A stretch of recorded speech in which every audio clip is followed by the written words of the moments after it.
You came up and said, I saw you on a podcast, and then I read a post that you wrote, and I actually have an idea. I've been waiting to run into you. All right, cool. And you're a cool guy. We sat down, we ate dinner. You're like, yeah, I really think you need to do a podcast about like grief. You told me about your friend Ryan that had passed away close to when Sage had passed away. And I was like, oh, this is a nice conversation, but I'm absolutely, of course, I'm not doing a podcast on grief. Anyway, after our third conversation, me telling Michelle about it, she's just like, you're doing this podcast, right? I was like, am I? So I'm in the hospital with my mom. When she went the second time, she was in ICU. And then I went to go to get some barbecue to come back. And my wife comes out of the ICU where mom was at and said, your dad just collapsed. I'm like, stop. He's like, no, your dad just collapsed. And all these nurses are running in there. I'm like, no, I can't do this. Welcome to part 1 of season 2's finale of the Good Grief, Good God show, hosted by Grammy nominee and Emmy award-winning hit songwriter Brad Warren of the Warren Brothers. Before we begin, note that you can access links to both part 1 and 2 in the description show notes below. I'm producer Matt Peveto. For part 1, I had the honor of sitting down with Brad to reflect on this incredible journey that brought life to the show. We also look back at 2024. Brad talks about losing his home in Florida to the hurricane, while I share my experience of becoming father again at nearly 50 years old, to the heartbreak of losing my mother to dementia and navigating that grief alongside my brother and father, my father who was married to my mother for nearly 60 years. For part 2, Brad welcomes author and segment producer for the show, Lisa Bolt. Note, part 2 premieres on Friday, January the 31st. Lisa will share her unique perspective on this journey and discuss her book 17 Again, which tells the powerful story of losing her sister at the age of 17. We're currently taping for season 3, set to premiere this summer. In the meantime, visit goodgriefgoodgodshow.com for the most up-to-date show information, including to access the back catalog of episodes, plus more. To close, producing the show has been one of the greatest honors of my life, helping carry the legacy of Brad and Michelle's son, Sage. The show stands as a testament to the power of faith, of guiding us through even our darkest days. On the behalf of our entire team, we're incredibly grateful for your continued support. As always, the Good Grief, Good God show is brought to you in loving memory of Sage Michael Warren, and the season finale is dedicated to the loving memory of my mother, Linda Joyce Peveto, and Lisa's sister, Andrea Michelle Bolt. I'm the producer. And the guest. The travel agent. Then we got our guest booker over here. And the queen bee. Move that over if you don't mind. And the queen bee over here? Yeah. Like that? Do you have one of the queen bee's dish towels you dry your sweat off with? Which is fine. Make sure that goes in the washer. She will not want that. Yes. She will not want to be drying dishes with that later. You think you've been in trouble before. I wake up and if it's not 62 degrees in my house, then it's too hot. How does everyone else function in there? You have a baby. Know. You'd have to ask them. It's that cold? Yeah. I'll get 65, 62, 63 degrees. But my wife has a heater in my baby's room. My office is now the baby's room. So okay. We had to add on to the house. Well, you added on, but you still lost your office. So. I had a baby at almost 50 years old. I told my wife's 42. So I said, look, can I put an office? There's an outside patio. And I said, so close that in? Yeah. There you go. So I got an office out of it and she got a baby. And so did I. I like the idea of patios that you can close in later. Man, it is. It's all plywood. It's beautiful. Oh, it's awesome. You did it? Oh, yeah. Wow. By me, my neighbor. We're going to build up our house in Florida and I'm going to leave the bottom as a garage. But at some point, I'm going to put shit down there, like cool shit, like a gym and an extra bedroom, whatever. Where at? In Florida. We're going to build another something. So tell everybody what. Let's just dive right into it. Okay. So our house, we have a little house in Madeira Beach, Florida, and it flooded. And for the third time in 12 months, but it didn't just flood, it like flooded. Hurricane Helene was like, so the whole island was under 5 feet of water. And I'll be honest, I never lost a heartbeat over that. No. It's ruined. The entire house is ruined. Every bit of contents was scraped out. And my nephew hadn't brought his construction crew over and just threw away everything that we owned in that house. I just never lost a heartbeat over it. Now, I am not Gandhi. I was so pissed off at AT&T this week. The big things I can let go. The little things that I can control, I get annoyed about. You were upset yesterday? Yeah. AT&T. They're just the worst company. How did you get over that, being upset? I went to an AA meeting, sent there by my wife. She's like, you need to go to an AA meeting. Because I had to, it's a long story, the doctor's appointment changed and I had to miss my morning meeting. And she's like, you need to find another one. And she was right. I did. That's how I got over it. But the big things I know God has to take because I can't take, and they always seem to work out. Yeah. Little things that I can control still mess me up bad. So the flooding house, this will be the third flood. But this one was the catastrophic. It's huge. It was the one that was never going to come. I had these little floodgates in the doorways that I thought were going to keep the water out. There's like 5.5 feet of water in the entire house. Yeah, but it's just really, it's just, everyone's like, you're kind of strangely okay. I go, yeah, it's just like, it's y'all just. Kind of knew what was going to probably happen. No, because every hurricane, you think you know what's going to happen. It doesn't. The first one that came through right when we bought the place, it emptied water out of the bay. And it did nothing. So I was expecting every hurricane to do that. No, I didn't. If I hadn't had any idea this would happen, I would have taken some of my favorite shorts and there was a few things. I would have moved my motorcycle somewhere else. I moved my motorcycle to a friend's house that never floods, and he had 3 feet of water. What's up with that's a new motorcycle? Got a new motorcycle. Oh, good for you. When did you get that? I had that about 6 months, I think. What happened to the black one? It's in Florida. Did it survive? Here's another thing. How much pity are you expecting to get from someone for your second house? Then your second motorcycle got flooded. I was raised too redneck to be, and I'm a very grateful person to have whatever. And I also have friends that are very rich, and I understand that does not come out its own set of problems. So that stuff doesn't typically, I'm a super frugal guy and whatever, but I hate to waste, and it gets me. But with the really big things that happen, I'm just better and better all the time.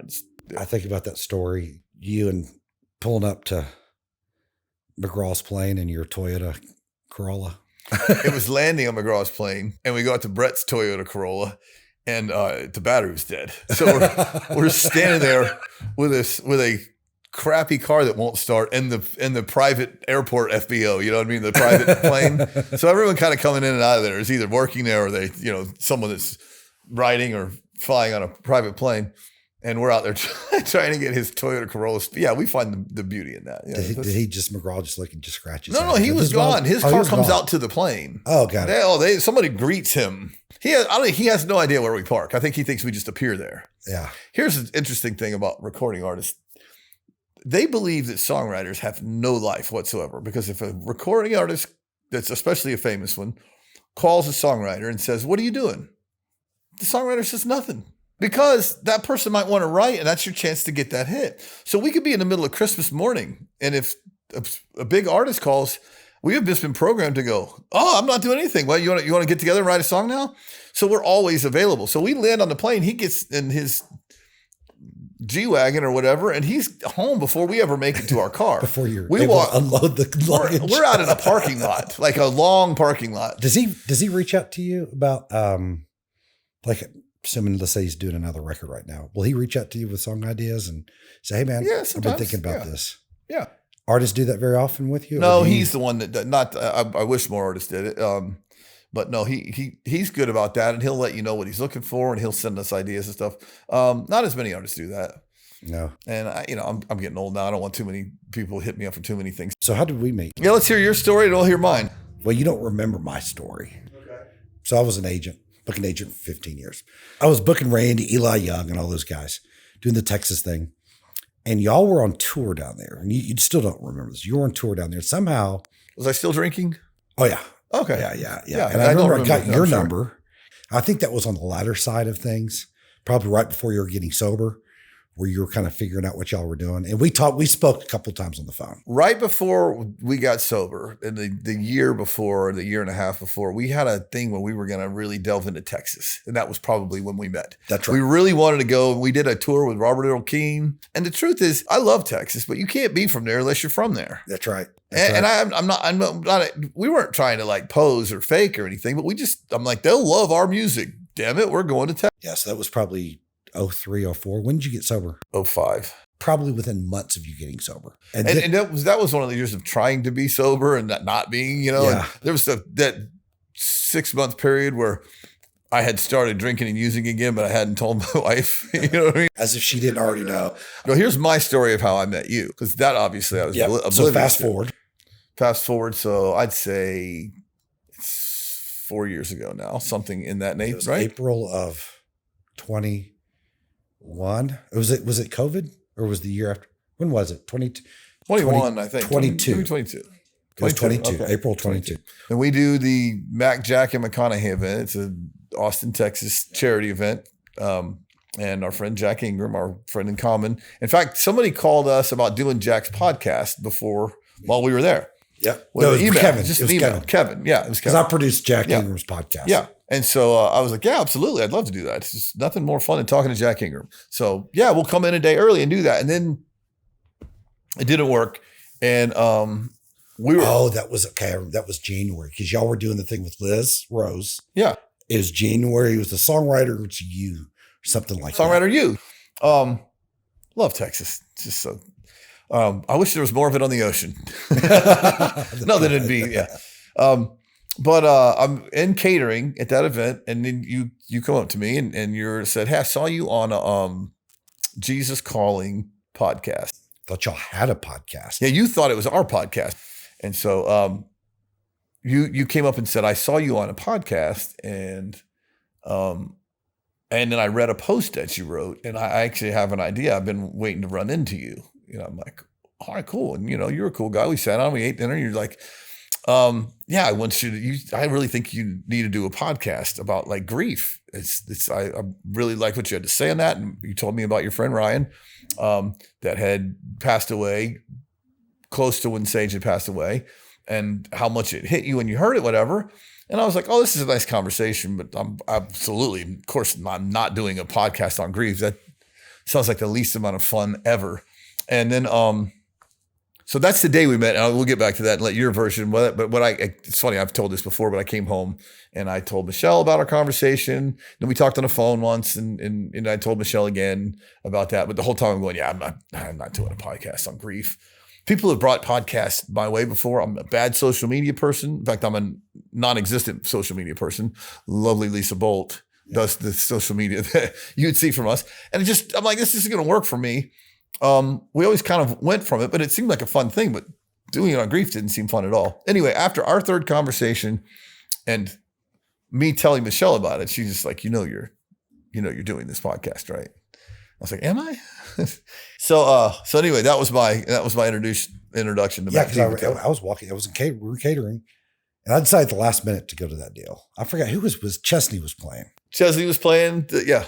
I remember I was walking by catering. I was like, you know what?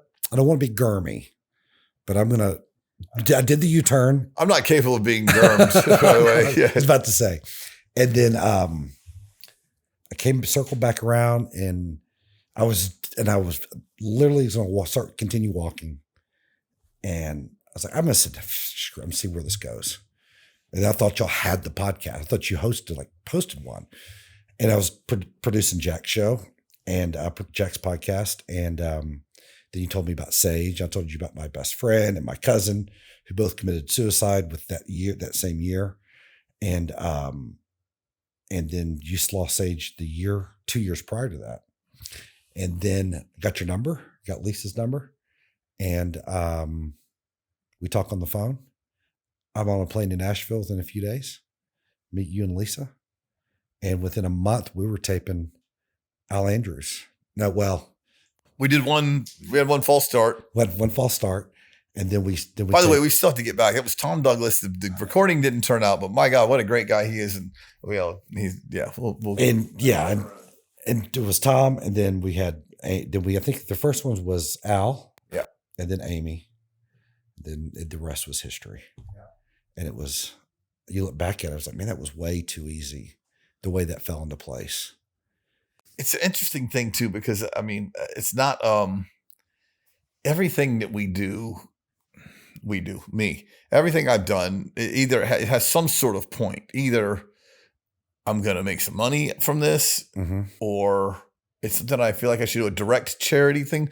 This is in the gray area. Like, it's not a charity event. No one's actually getting anything from this. You know, we're not raising money to save, baby whales or anything. Mankind. Yeah, to save mankind.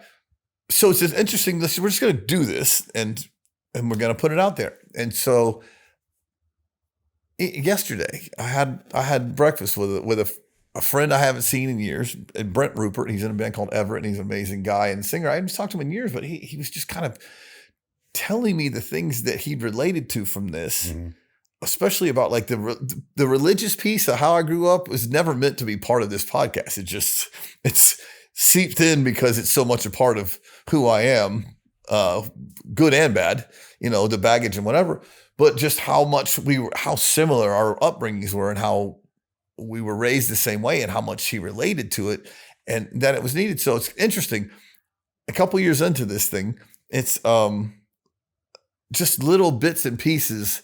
It's just enough to keep you doing it. You know what I mean? It's just like, man, there is something to this conversation. And I'll be honest, of all the things I ever thought I would wanted to be good at, grief is not one of them. I don't even know if I am good at it, but it appears to be something that has been of use to some other people. Well, talking about other people.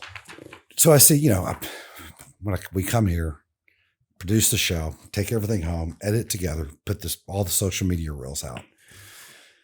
And when you're going through all these comments, I remember, well, first of all, let's back up. I remember when we did the first 5 or 6 episodes, and I remember I was editing.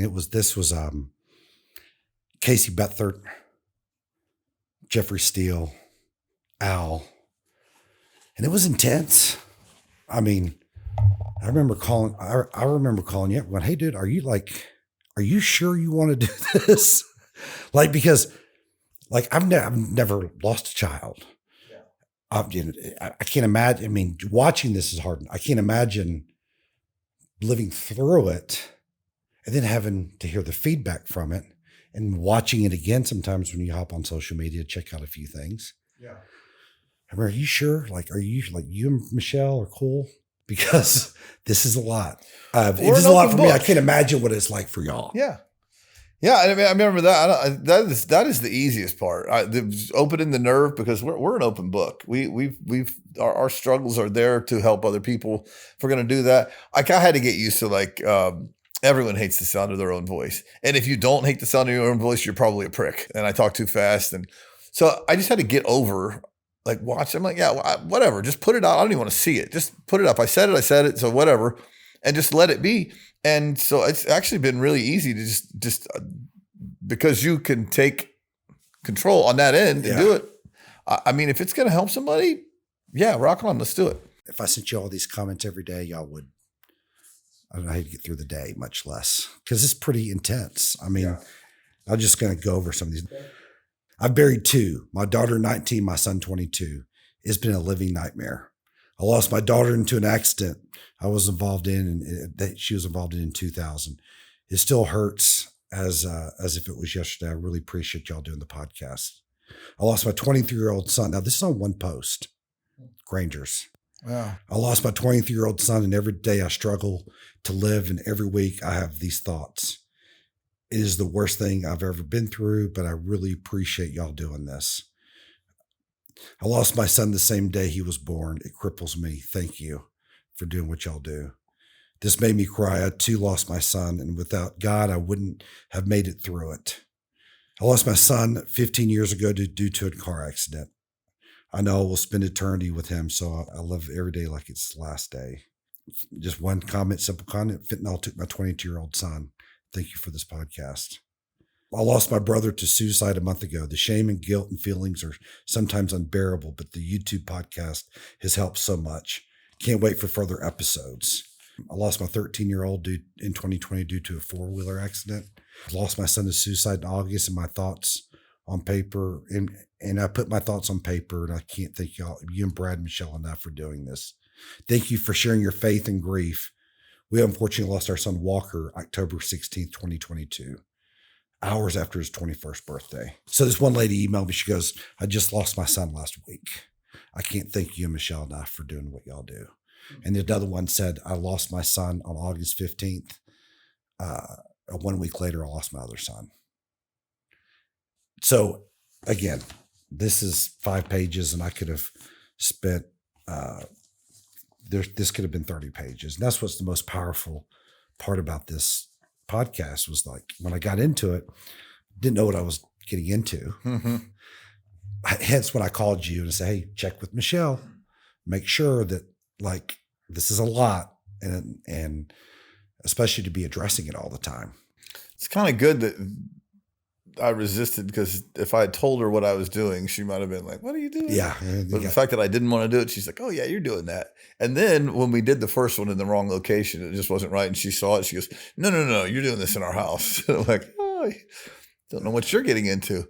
But, I'll say this. I don't know much, and there's no formal training involved in any of this, but I will tell you this. If you have an issue, period, in any sort of life, find other people with that issue and talk to them, and it will improve. It requires more than talk. Life does. It requires action and work. But find those people. I mean, it's the premise of AA. It's the premise of recovery. But it works for everything. Whatever your thing is, do that. So if I meet someone who lost a kid, I hugged him. Yeah. Like I would have hugged my mom. Like it doesn't matter where they came from or whatever it is. It is a tight connection with that person. We alcoholics run into each other. Oh, friend of Bill. If anybody ever asks you if you're a friend of Bill, that's the code word for, are you in recovery? But you immediately have a connection with that person. And actually many of my best friends are in recovery. That's a great thing. But with the parent thing, it's like times 10. Man, I don't ever meet a parent that lost a kid that I don't embrace that person and feel how they're feeling and let them know how I'm feeling. I mean, it's a connection. And that's one of the gifts of this thing. By the way, all of these people, I'd say everyone but like 2 or 3 of these people I knew very well before we sat down to talk. But I knew them. I got to know things about them I didn't know, and it made us closer in a different way because you sat down and just laid it out. Not always someone that lost a kid, but just getting to life, talking about the shit that's important. We do so much, where do you live? What are you wearing? Okay, what does your life resume look like? Who cares? Like, what kind of human being are you? And I can tell you in about 10 minutes nowadays whether I want to spend my time with someone, because I have a little bit of trouble relating to someone that hasn't been through anything yet. God bless them for not having been anything. But Michelle, her best friend has a daughter. Her best friend lost a child. Has a daughter that's giving birth to preemie babies today, twin boys that doesn't care about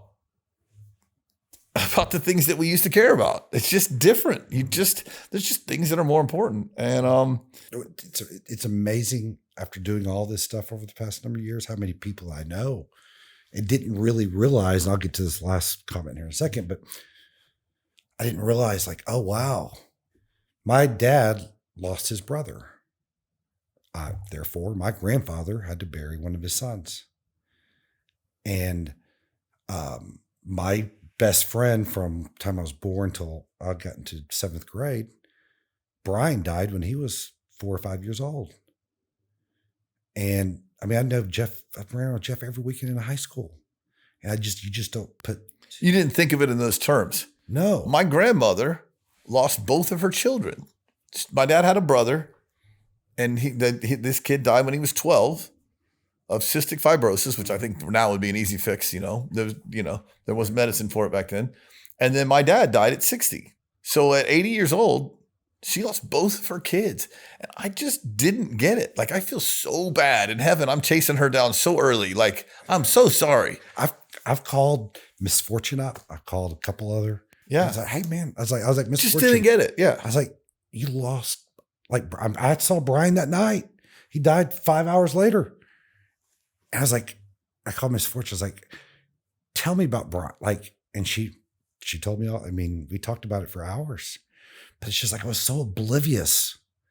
I was in elementary school, but still, it's like, and then you start putting two together with there. It's like, oh, now I get it, you know. And then my friend Ashley lost her brother, was in his 40s. And as I said, the first thing I said, Ashley, I do respect and love you, but how's your parents doing? You know, and yeah, we're like that with everyone and anything that happens. My buddy, I had two buddies, John Phillips and Paul Wilson, and they're both in my dad's group.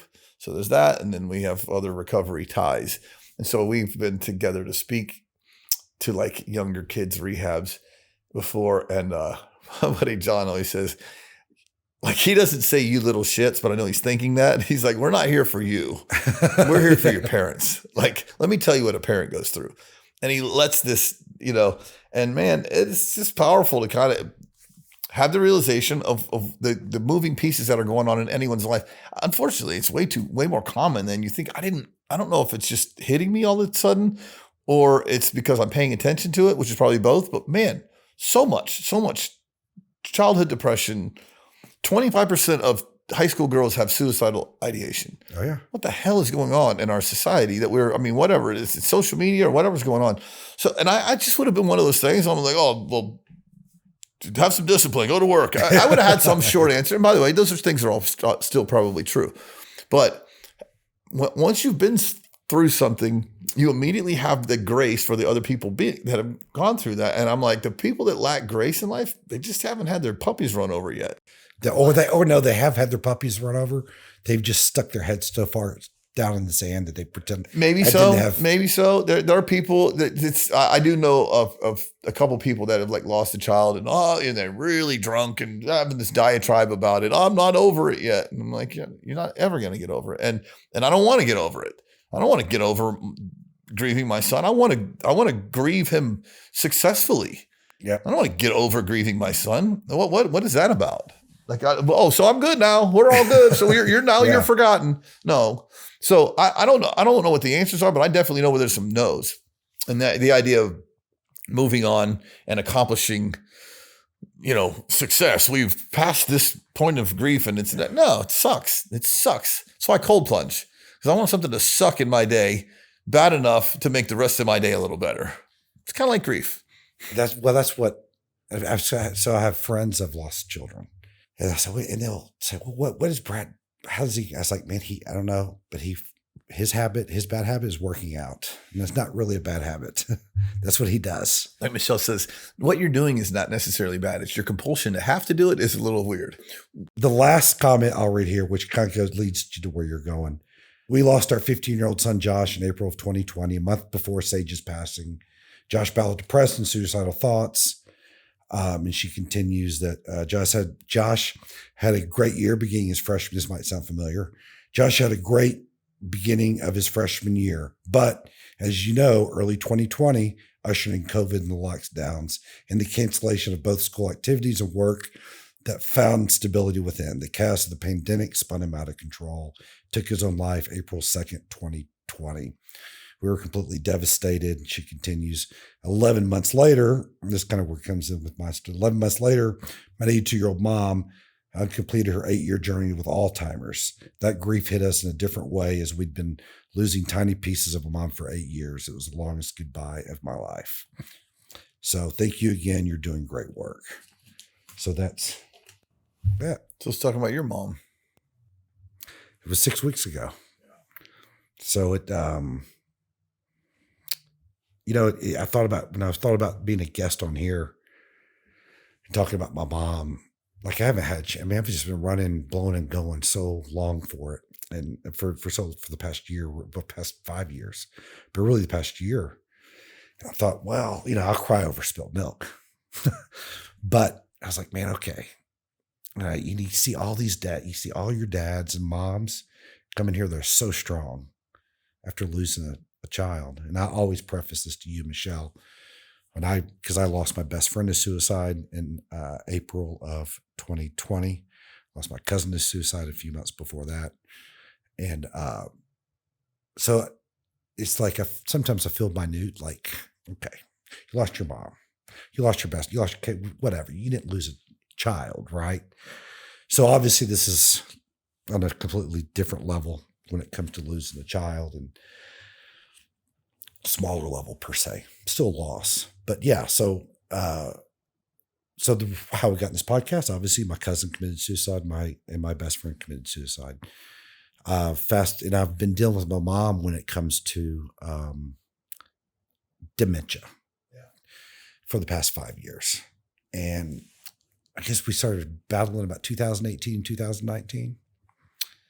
And so my point, I'm going to back up. My point is I might be a little emotional because it was October 29th. So it was, I've never really had a chance to sit down and talk about it because I've just been so busy going. I haven't stopped. So a few years ago, my mom started to lose a lot of her memory, just forgetting the small stuff. She fell about a year ago, and I've always said, Mom, here's the deal. The next time you fall, it's going to be it. Like, it's the last time you're going to go in the hospital. And it was, I knew this time last year, we probably had 1 year with her. And so I made sure this summer, the last Christmas, going through the summer, I went over there all the time, almost every day, because I just subconsciously knew that this was coming to an end. And you said it to me more than once that you were, it was coming. And so I'd go over there and spend a lot of time with them. And then, and I also have a 1-year-old daughter, a 19-year-old son, and a 1-year-old daughter. And you're 50. I know. That's right. So I won't be retiring. There's a new thing they have out called a condom, but we'll talk about that later. So my mom and dad babysit Monday, Wednesday, and Friday.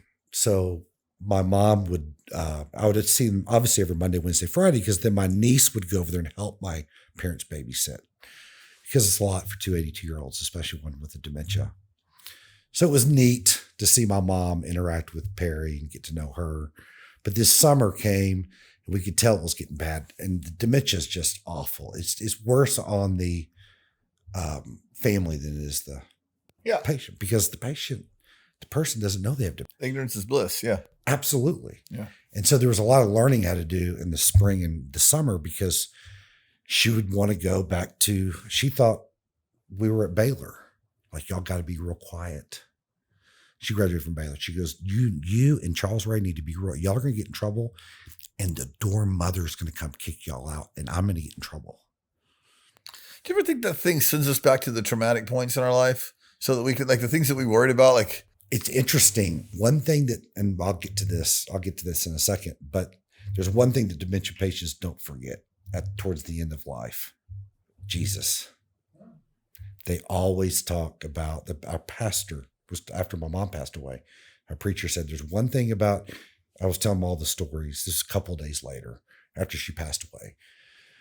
We were telling all these stories. My pastor knew my mom and dad real well. And it's like, you know what? There's one thing about dementia patients, and the one thing about your mother, there's one thing she never forgot about: her love of Jesus. I was like, yeah. I was like, man, it's one she didn't forget about. She always talked about leading up to her death. Mm-hmm. But anyway, so this summer, I'll fast forward to what happened. So this summer, she was going in and out of it when it comes to where she was at. She didn't know my dad was her husband.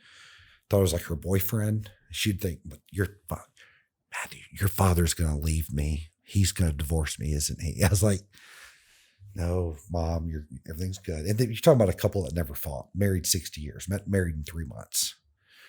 And so come September, I'll never forget, I was FaceTiming my mom and dad with Perry, my daughter, to say goodnight. She was eating dinner, about to go to sleep. And Dad answered, goes, the paramedics are here. Your mother has fallen. It's like, shit. So go to the hospital. And then we come home 4 days later, and everything's pretty cool. Everything's good. She dodged a bullet. But 3 days later, my dad calls me and goes, the paramedics are back. She had a aneurysm, or a hemorrhage in her brain. and she was talking all weird. Like she had basically a mini stroke.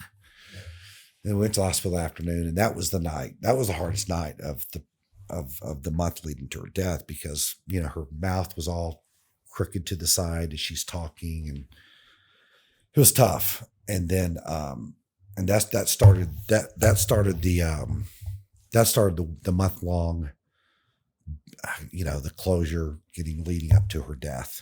Yeah. Here's the thing about losing a parent. Like, that's how it's supposed to go. Like, the difference is because losing someone's losing someone. The difference is the natural order of things has been interrupted when you lose a child. Yep. But if you can get good with the out of order thing that you have to grieve about, you're going to get a lot better with the thing that is in order. Because when Michelle's grandfather died after Sage, which is so crazy, he's 97 years old, and I was so happy for him. So happy. And it wasn't like, though, anyone that knows me, I'm not overly religious, overly sappy. I was really happy for him. That guy's going to get the best of everything if there's any sort of merit-based program. And he never had anything, and whatever he had, he gave to other people. So I was literally like, oh my God, thank God he's not here suffering, whatever. I mean, that's a common story. Your mom, if someone fell, so that's every. If it's like this is how do we? But when it's ours. It's our thing. That's a common story. Like, I mean, that happens all the time. When it's ours, and everyone's got an ours. Everyone's thing, you know, I was the person that doesn't have anything to grieve you. I'm like, thank God for you, but you got something. You got something. And if you don't have anything, it's coming. Like, it's coming. But getting okay with whatever those things are, if we believe the way we believe, and not like, man, I've talked to a few people about this show, the relief that they feel. Just basically saying, man, all of the God shit that we were pelted with growing up felt so not it felt condemning, felt so not graceful and loving and whatever. And when I hear someone orate the thoughts that I get, whatever that might be, whoever might be on here doing it, but orate those feelings that I get, I think we get in a place where we can accept the thing, God's will, which, by the way, we pray for God's will. I don't know why, because his will is going to be done anyway. Yeah. So we pray for our acceptance of it.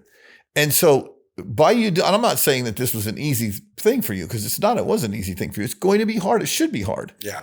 But all of the things that you've seen and we've talked about and heard through this last 2 years turned that thing into what it should be. You're honoring and respecting your mother right through the process to the end. Yeah. And you being there. Yep. And that was it. It was there every day. And that's the best we can do.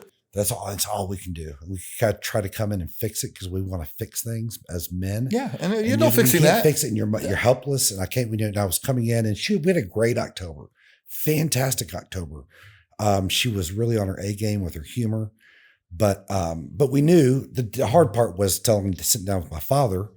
It's like, look, this is it. Like we got a hospital. I saw him in the hospital with my mom when she went the second time. She was in ICU. And then I went to go to get some barbecue to come back.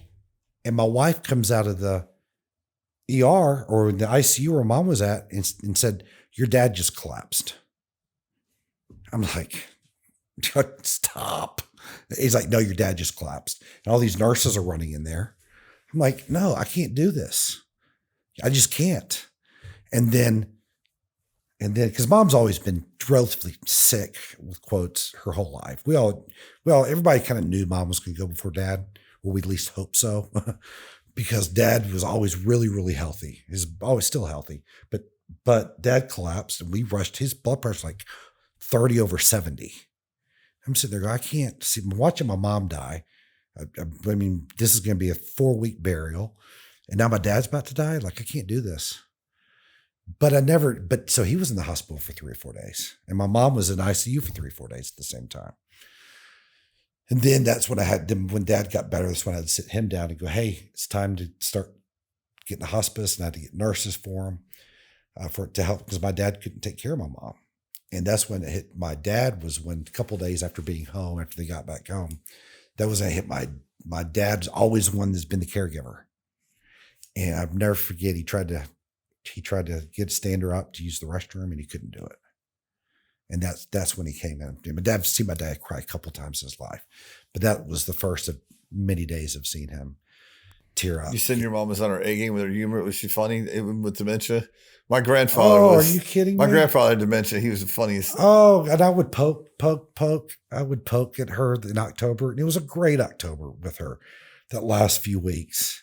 And so anyways, and then so we fast forward and matter of fact, the nurse we hired, I was telling you earlier, the nurse that we hired to come take care of my mom and help my dad, 3 days into being there, I asked her how many kids she had. And she goes, well, I have 3 kids. I was like, well, where are they? She goes, well, I got one daughter that lives down the street, whatever. And I got 2 sons that are in heaven. I'm like, oh.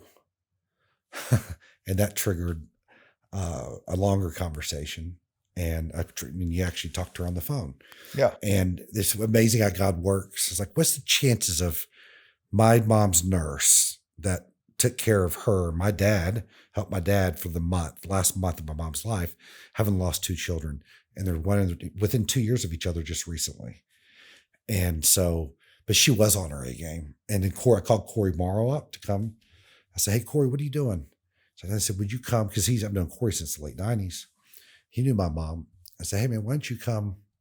Can you swing by here and play a couple of songs? So my mom was a piano player, musician, and great singer. And she goes, yeah. Matter of fact, I'm going to be in Houston tomorrow. I was like, swing by. And he showed up on Thursday. He stopped by, played about 4 or 5 gospel songs. She died 4 days later. So it was really neat for Cory to come by and do that. But it was that towards the end of her life, she saw her mom. That's when I knew it was getting to the end, because she saw her mother. The nurse told me, I said, yeah, your mom said, hey, I saw my mom. And I was like, wow. So we knew it was coming sooner than later. It was just, that I was telling Michelle earlier, to see someone actively die is not fair. I'll see my dad go through what he's gone through has been tough. That's been hard. It's hard. I miss my mom. I grieve her being gone. Well, yes, but she's 82, had a great life. It's my dad. That's what no one prepared me for. And that's what a lot of people don't talk about. It's like, wow. Like I've told a lot of people over the past number of months, hey man, like don't take for granted that your mom and dad are both here, because one of them is going to go before the other. And it's not fun. And especially being that older generation where they don't talk about, my dad's grew up from a grandfather. My dad lost his mom when my dad was 1. So he didn't grow up with a mom, a stepmom per se, but he was a rice farmer. Like my dad said, we just didn't talk about it. That's not the way we just don't talk about our feelings. Yeah. That's been the hardest part, is to see my dad grieve the way he did that last day. My dad would have taken care of my mom, would have had my mom the way she was up for 10 more years. Yeah.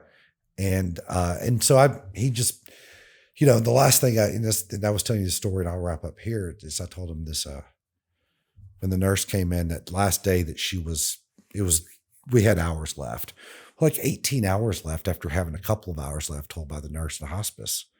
The hospice nurse came in and said, she's not going anywhere. She's going to continue doing this type of breathing until your dad says goodbye to her. And I was like, oh. I said, okay, Dan, Loretta, y'all leave there. I'll sit down and talk to my dad. Let me have a talk with him. And I came. So it's a conscious decision at some point for them to let go. All those hospice nurses and the main nurse all said, be careful what you say around her. When she's asleep the last few days of her life, be careful what you say, because she hears exactly what you're saying. And I said, Dad, it's time. He's like, what do you mean? I said, if you don't say goodbye, she's going to do this for the next 2 or 3 days. First of all, she's that stubborn. But second of all, she'll do this. Loretta said, you got to say goodbye. He goes, Matt, it's too hard. I don't want to look at her for 3 days like this. So number 2, you need to say goodbye anyways. Because I had my closure the night before. And when I told you on the phone, I was like, yeah, I went in there and I said, I'll never forget it. I went and gave her a kiss on the forehead and said, and the last thing I did, I said, tell Carrie, my cousin, goodbye. Hello. I said, tell Papa and tell Grandma, tell Mom, said, tell Carrie said hello, tell Lynch said hello, and tell Sage I said hello. I said, Mom, you probably don't know who Sage is. I said, I was talking to her like that. You probably know who Sage is. You will in a second. I said, you don't know who, you'll know who. I know he knows me. I know him. Just tell me, give me a big hug and kiss for me. And that was the last thing that I told her. He was probably standing right there. So that's interesting, that moment, right? Because I talked on here to Eric Close, his brother Christopher. I kind of like I didn't watch him die at the moment, but the day before he died, I was there with him, and I held his arm, and I just could feel Sage there. Like, I talked to. This is the kind of thing that if I saw this previously 5 years, I'd be like, sure. But I definitely feel that transition thing happening. And we say, oh, be careful, she can hear what you're saying. But not just can she hear what you're saying, but she's taking that with her. It's like she's with God. There's something very sacred about that time. It's like beautiful. Don't mistake me for saying it's pleasant, but like a beautiful thing that's like the most pure. Well, my best friend, his mom was dying, and he was like, I don't know what the hell's the matter with her. She just sits and looks out the window with this big smile on her face all day. I'm like, yeah, of course she does, because she's halfway there. And he's like, she doesn't want to watch TV or anything. I'm like, yeah, I want to watch TV when you're headed to have, The last 2-3 weeks, she kept telling me, she goes, I'm about to go home. I'm about to go home. I said, I'm dying, Matthew. I'm dying. I was like, yeah. I said, well, yeah, you are. And she goes, I'm ready to go see Jesus. She said that week over and over again. And she said, and I was great. And she said, I just want to make sure, Matthew, that I grew up in the church. She goes, I just want to make sure you know Jesus too, Matthew. I was like, I know. And he'd go, you see your dad, dad, make sure he knows Jesus too. And he said, and Mom said, and what really tore my dad up, and I guess in a positive grief way, was Mom said that, so Charles Ray, when you get to heaven, I'll be the first person to greet you. And my dad said, yeah, when I get to heaven, I'll be the first person to greet you. Yeah. To wrap up that quick story is that night when she passed away, I said, Dad, go talk to her. You got to go get her. You got to say goodbye. He says, too hard. I said, well, you do it. And I said, we're going to leave you here for about 30 minutes. And I'll come back. And then I had this camera I logged on because every morning I'd wake up for about 5 months and wake up to check on Mom and Dad to make sure everybody was okay. And then I logged onto that camera. Oh, I'll never forget it. My dad was just in pieces. And I went in there 30 minutes later and she died 2 hours later, to the day, to the hour that my cousin passed away, killed himself of suicide, which was pretty interesting. It's interesting how that works. In my studies, my near death, everyone, 90% of the people describe this experience as the returning home for the first time ever. So whatever it is, the return, I know what it feels like when I get home, when I feel like it's home. I know what it feels like when I go to Tampa, because that's a home. That's kind of where I'm from. Apparently, this is the most strong feeling of I'm going home anyone's ever had. And so the fact that your mom knew that and felt that, what a great way to go. Just like it's amazing. Like I was happy for Michelle's grandfather, just as happy for your mother. And the truth is, whatever time you have with just your dad, it's going to be awesome and brief. Even if it's 20 years, it's still going to be awesome and brief. And this is that time. Like my grandmother died before my grandfather. He wound up with dementia. Was the sweetest, funniest guy. The last thing he ever said to me was, "No, that is the ugliest girl I've ever seen." When I walked into the hospital room, he is funny. But the way we allow that to affect us, it's going to happen. So like in essence, you're celebrating it in a sad, somber, respectful, honoring way.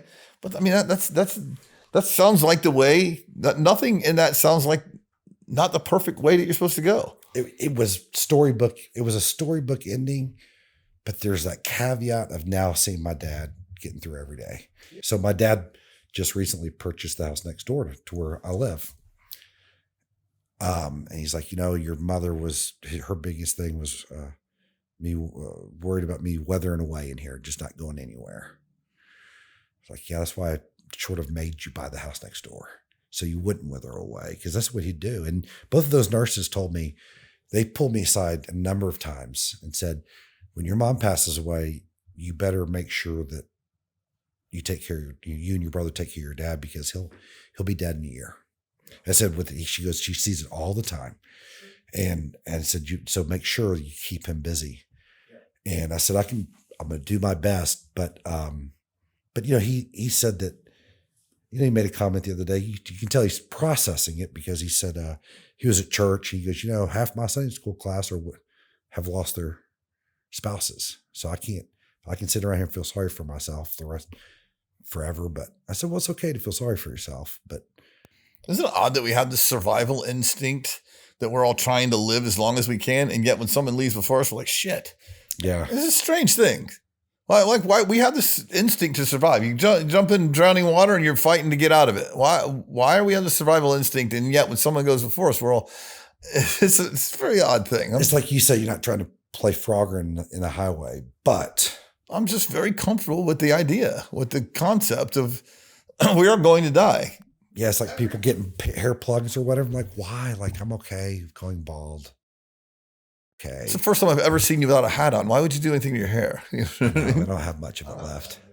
So that's the fun story for that's the exciting story for 2024. It was a hell of a year, and it's just begun. And when it comes to get my dad moved over, get him moved out of that house that we've had for 50 years. He said, Matthew, I'm sure y'all can relate to much with, it's like, he looked at me, he goes, see those closets? Pointing at my mom's clothes. He goes, I can't do it. I said, what do you mean? He said, I can't. I said, you and your brother are going to have to come over here and do something with those clothes. I can't. I'm not going to throw them away. Sure. I said, you don't have to, Dad. Of course not. You can take everything in here. If my beautiful wife dies, God forbid, we're having a yard sale. She's got we're gonna have a yard. She's got a really good clothes. I mean, the shoes. Imelda Marcos, I told my mom we're gonna have a yard sale, and then I'm gonna grieve. I told my mom. I told my mom in October. I said, Mom, when you're gone, I'm just kidding. I said, Mom, when the last of y'all are gone, I'm going to take all this shit that y'all have packed away for the past 50 years and all these cabinets. I'm ripping them all out. She goes, no, you're not. I said, yes, I am. No, you're not. I said, Mom. And my dad's just looking at both of us going, stop, Matt, picking at her. So anyway. It's just stuff. And to tell you what, that kind of thing right there will keep you from losing sleep over a house flooding or whatever, because it's gone when it's gone. It is gone. It was a tough year for everybody. And I'm excited to get 2024 behind us. Yeah. And at the same time, it's funny because you said that before. We talked about that. Yeah. Say goodbye to this year. I don't do that anymore. The like resolutions and New Year's and whatever, man, I have today. Maybe it's the alcoholic part of me. Today. How am I going to do today? And yesterday is yesterday. Hopefully I learned from it and I can refer to that to learn to. And tomorrow's gonna be a challenge. But like, this year, I probably learned a lot this year. And then we've had more problems than just the flood. Just interesting. But if you're not growing, you're dying. And here's the problem about dying. Being dead is not a problem to me. Dying sucks. I don't want to die until I'm dead. I don't want to live like I don't want to be dying all the time. I want to live to the end, and then I'm ready to die, whatever. But that How's the song go? Live like you were dying. Live like you were dying. So I don't want to live like I'm not. It's the no, we did not write that. Yeah, I wish. But I'm not going to learn. That's just how I am. Yeah, that's such bullshit. Oh, it's just the way. No. We are growing. We are learning. Or we've decided not to. By the way, some people in their 30s have just decided they're not growing or learning anymore. We're learning, getting better, or getting worse the whole time we're here. I want to be I give my mom a hard time on here, but she's 80 years old trying to learn Spanish because everyone on her street speaks Spanish and no one speaks English. I mean, we should be doing that. We should be pressing something. By the way, we're not going to be able to necessarily do the athletic feats that we could when we were, I don't want to sprint anymore, but there's some other things I can do better. And if we're not gaining some ground, gaining knowledge, gaining heart, gaining discipline, then what are we doing? I mean, this is. So I told my dad, what are you going to do? Like, you got to find a challenge for him. I emailed you a video this morning about Jordan Peterson. If you put a rat in a cage with cocaine in it, and where they'll just tap the shit out of it. But if you put a rat amongst other rats with shit to do and stuff to climb around in, they don't do that all day with the cocaine. In other words, if they can when you get around people. What if all the rats have cocaine? That means you're just having a great time. What do they do? I'm curious. That means they have a great. I sent you the email this morning. Jordan Peterson one. I never did cocaine by myself, so I might be the rat in the. Well, that may have been your problem. Maybe I had a lot of problems. Yes. Yeah, it's an interesting thing though. But we do have to have things to do, and we do have to have community. I mean, it's imperative. I probably have on here, but that show, the TV show alone, that's on the History Channel, where they just send people out. It's amazing how many of those people, with the threat of starvation and getting eaten by a bear and a lion, the number of people that just quit because they're lonely. Because they miss their family. We need community. We don't want it. It's not a plus. We must have it. We must have it or we die. And so it makes me think it's the most important thing. Yeah. Water, Jesus, air. Yeah, Jesus, but Jesus wants this community. He gave us each other. Yeah. He gave us each other. We're going to have our time. I mean, we should be communing with pray without ceasing. To me means I always need to pretend like Jesus is sitting right here. And I know he just heard me say shit. and I'm okay with that. I maybe should cater what I say I've always wondered more if often. Sage and Mom, if they're watching us right. Like, you know what I'm saying? I always wondered that. I always feel like once you say it, yeah. Like once you just said it, they're tune in here. I don't know. Are they hanging out right now watching us going, I don't know. I like to tell myself they are. I say yes, they are. Because I believe like time's lateral there. It's not the same. You're doing and seeing everything all the time. Yeah. It's not like this one step after another time that we experience in our days. I really believe the timing is different. And the near-death experience things that I've watched, the thousands of them, validate that thought. There's the time is not, so they have time to do all that. They can send the cardinal down to us and be watching what we're doing and be doing the good. And I mean, for whatever reason, like at the very beginning, like I always think in Genesis 1:1, what happened right before that? You know what I mean? Well, in the beginning, God created heaven and earth. What was he doing right before? So it's crazy, right? So we're here for a reason. Yeah. And there is evil in the world. There's evil. We're going to be fighting it, at least on this side, the whole time. And death is part of that thing. So we fight death, whatever. But somehow once it's gone and we can't do anything about it, we just sit back and accept it. Or we don't. I mean, you can not accept it, but it's a pretty final. To wrap that up is that to watch someone take their last breath is something pretty, it's fascinating. And then it was weird because I knew it. That was her last breath. I was like, okay, now she's entering the pearly gate. She's saying hello to Sage, saying hello to her dad. That was what was the fascinating part. And it was you feel some peace right then? Yeah. It was just, I don't know what I thought. I'm still processing it. I remember my dad, God bless his heart. My dad goes, and she was on oxygen, and my brother, Secret Service agent, and he had to take care. He had EMS training because he protected the bushes, went through their dying process. He had the oxygen thing on her, and I mean, she took her last breath. Dan and I knew it. I mean, it was like, she's dead, and Dad goes, Daniel, check the oxygen, and he did. And it didn't. He said, Dad's not registering. And he goes, Matthew, go turn the oxygen up. Because he just didn't want to accept it. That was the hardest part. I was like, yeah, she's gone. I was like, Dad, she's gone. And he said, well, turn that oxygen up. I'm like, oh, I just like, you just want to, that. And then I turned around and I was walked out of the room. and I look to the right and I see a CD that my mom's had forever, just in a shelf somewhere that said, "I miss you, Mama." That was the title. I was like, so it was, I was still processing with that. I mean, you know, it's death is something to be celebrated. I think some of the timing is not to be. Yeah. Obviously with what y'all went through or going through, and you know, it's just different. And I've learned a lot. And the good news is that Dad's moving next door. He's going to see his little baby girl who's 1. You know, she's going to see his Perry grow up, and he's going to play a big part of her life, and gives it, like he says, that's the reason why, one of the biggest reasons I'm going to be healthy and living is because of that little baby girl. I don't know if death is the thing we celebrate, but you celebrate the life that came before the death. That just sucks.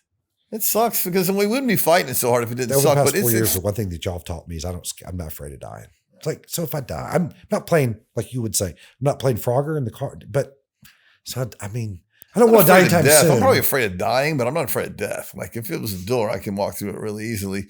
But I'm just always curious as to whether, you know, this struggle ends immediately right after that thing. I just don't. I feel like there's some kind of, I've heard before because I haven't watched that what you described, but you know, there's some peace right after you're like, oh. and then like that's just a body.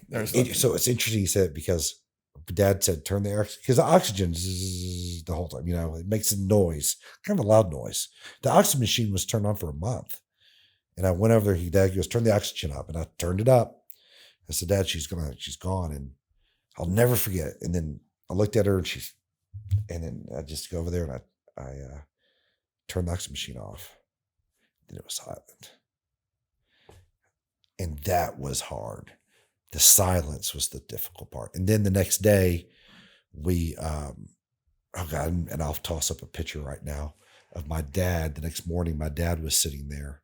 It's on my Facebook page. Of my dad sitting in the room. He's sitting in a chair and staring at where my mom laid. I didn't do this on purpose. A big sunbeam was coming down straight through the picture, showing on where my mom would have been laying. And that's what's tough, is that, you know, it's minute compared to what y'all have gone through. And it puts it in perspective. It's like, that's where my mom should be laying there right now. And I'm sure with you, both of y'all, it's like being so, I mean, it's just, it puts it in perspective that, wow, this is my mom who's 82. She had a great life. And then you have people like y'all. I don't know what everyone does, but if you don't gain a different perspective about everything, this is going to be a long road. It's still a long road. It's hard, but life is hard anyway. I'll be honest, other than my son dying, everything's better. Yeah. Since I have the realization that life is, and by the way, better just in that nothing's better. It's just that I'm not such a wuss. Like yeah. Life is hard. Life is hard physically. Life is hard emotionally. Life is hard spiritually. Life is hard financially.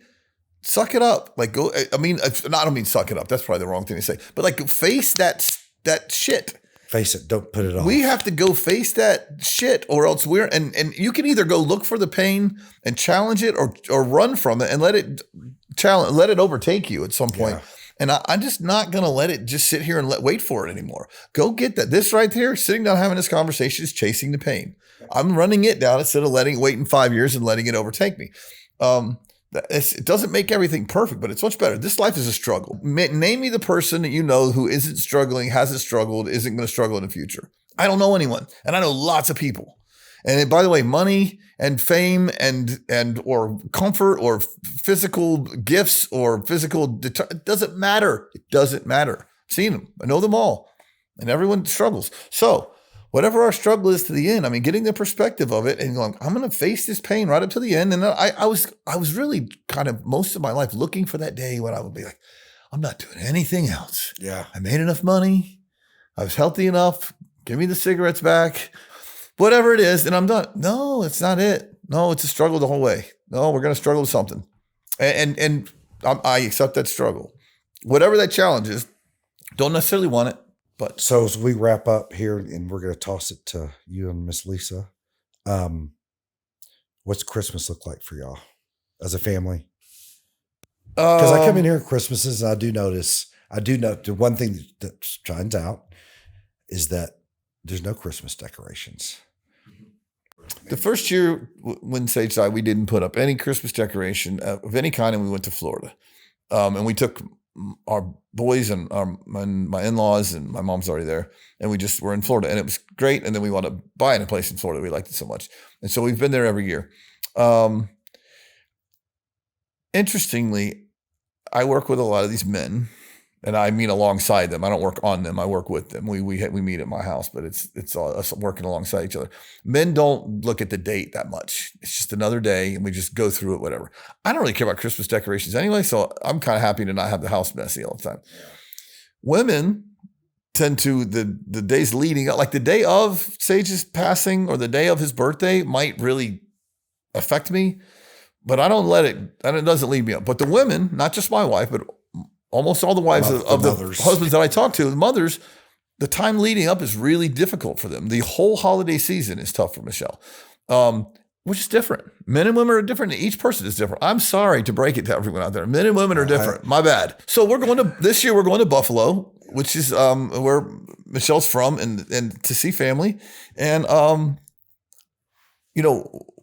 1 year, I think it was last year, I can't remember, but we almost made too much about Christmas, and it had the opposite effect. It was very bad Christmas. We over shopped and over did that side of it. It's got to be a really mellow thing for us. Like, it's got to be just in its perspective. I like Christmas season because people tend to be nicer to each other.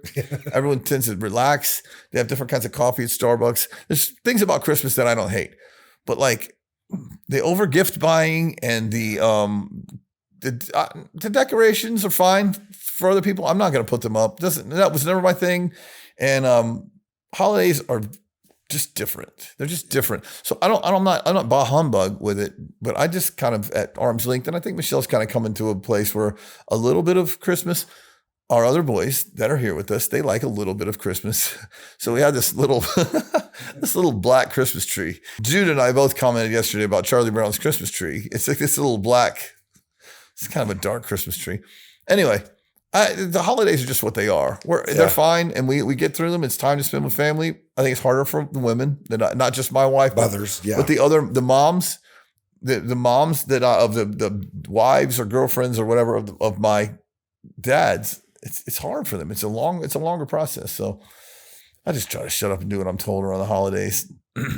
And this being fresh, you're taking care of your dad. That's what your time will be spent doing. And that's your job. That's my job. It's kind of easy when you know what your job is, even if it sucks. That's been my job over the past year, and just get him, he said he'll move in that house when he's ready to move into it.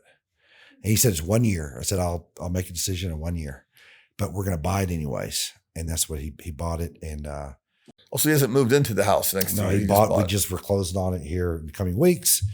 Are you going to build a little tunnel from one house to the other? I could just 10 feet from one house to the other, and so I had to push him. And my brother signed off on it too, but I'm just excited for him to be next door. So there you go. And we'll start taping season 3 in January. And it's been, it will be starting another season, and we'll tape over the winter and spring, and you got a book coming out, and we'll maybe coordinate both of those together.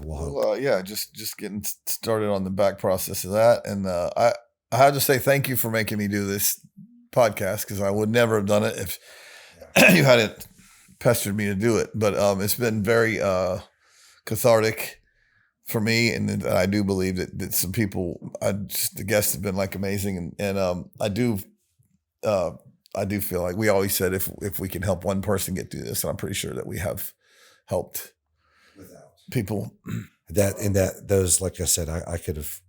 There's pages. There could be a book of comments with parents who have lost children, and I don't know how. I don't know how y'all. I don't. I look at my 19-year-old different.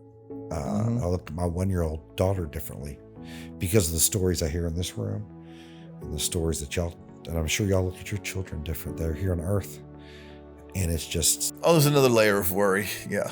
Well, now that's one thing I do. It's one thing I do. And again, I've never lost a child. I can't imagine what it's like for y'all.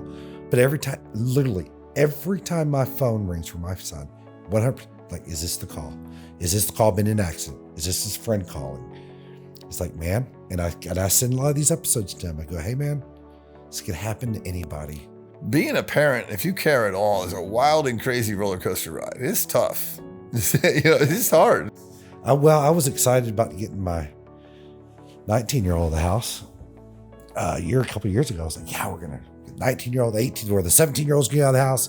Got a 14-year-old, he's gonna get out of the house, and working like I'm gonna be 55, do whatever. Hey, Tori, what do you like? Man, this is great. We can move here. We can move. Pregnant. Now we got a little beautiful old baby girl. So there you go. But I appreciate y'all. Blessings. Appreciate you, man. Keeping me alive when I come here, and sometimes leave those little zip ties. Zip ties. I'm sure that zip ties flattened a few car tires. Thanks, buddy. Yeah, man. Lisa. Good job. Awesome. So I am so cold.